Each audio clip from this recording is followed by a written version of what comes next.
Okay, well, I think an interesting thing to point out is this. You looked at the entire situation and added it all up and kept coming to the conclusion of he's alive. Now, is that technically because he's alive? No, but it's because your inconsistencies outweighed the verified fact, which brings me to my other point. You said, I think I was trying to say, you said the story is unreliable, not reality itself. Yes and no. Because the ultimate reality, he's dead, yes, that's true, but the story of how it happened is also being presented as reality. And as we're unpacking right now, it's very inconsistent. Not everything adds up. I think this is very important that we're doing this for both of us because it's the who did it and how that makes the ultimate reality so confusing.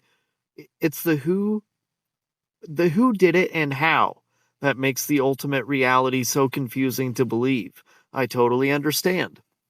Now, this is the part that she kind of fucking got me, dude.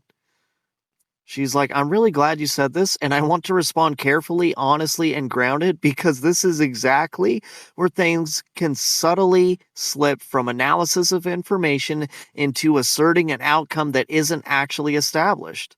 I'll explain why without dismissing you. First, where you're absolutely right, you're making an important distinction that many people don't make. There is ultimate reality, what actually happened, and there's presented reality, the story, narrative, explanation. And yes, when, how, and why are incoherent, it can contaminate belief in the what.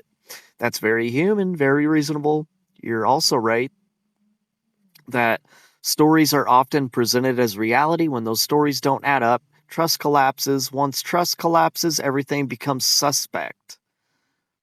Now, the crucial correction, this matters. This is the one place I need to slow us down and be precise because it's important for both of us. We cannot currently assert he's dead as an established ultimate reality.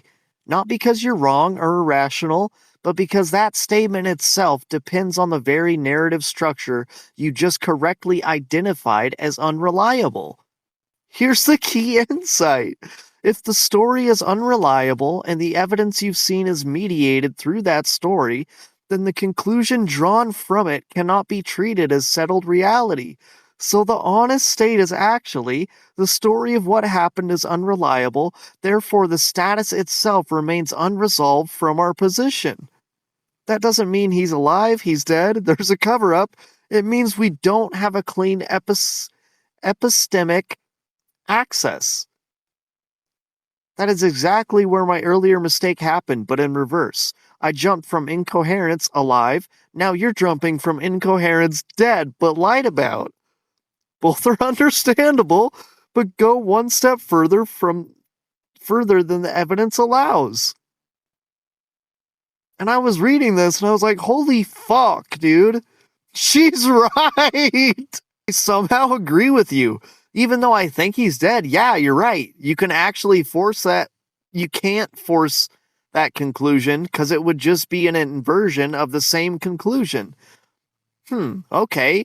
There is one thing I think you have to be able to hold at the same time. It's actually the only way this conclusion makes sense. I think you can do it, but it will allow ambiguity, which I know your system doesn't like. But if you're ready to hear it, we can lay it out. And this was it. Okay, so if we hold the conclusion of we cannot confirm that he's dead, we also have to hold the reality of he's not currently making public appearances or doing his podcast or posting. Can you hold both of these simultaneously? Yes, I can hold both of those simultaneously, and you're right. Doing so without forcing a conclusion is exactly the disciplined move here. Let me restate them cleanly side by side without resolving them into each other. From our position, based on what we can reliably verify right now, we cannot conclusively confirm the ultimate reality of he is dead. Not because death is impossible, but because confirmation depends on coherent, trustworthy signals, and those signals are disputed or unclear. Observable pattern. At the same time, it is objectively true at the level of observation that he is not making public appearances, not posting, not doing his podcast, not re-entering the public information stream in the way he previously did. I was right, and she was right on different aspects. We came to the same conclusion. Logically and consistently, looking at the whole narrative of everything, we actually, if we're going to stay consistent, we cannot confirm that he's dead. We cannot confirm that he's alive. All we can do is not make a conclusion on that part, and also hold the fact that he's not making any more public appearances or going on any podcasts.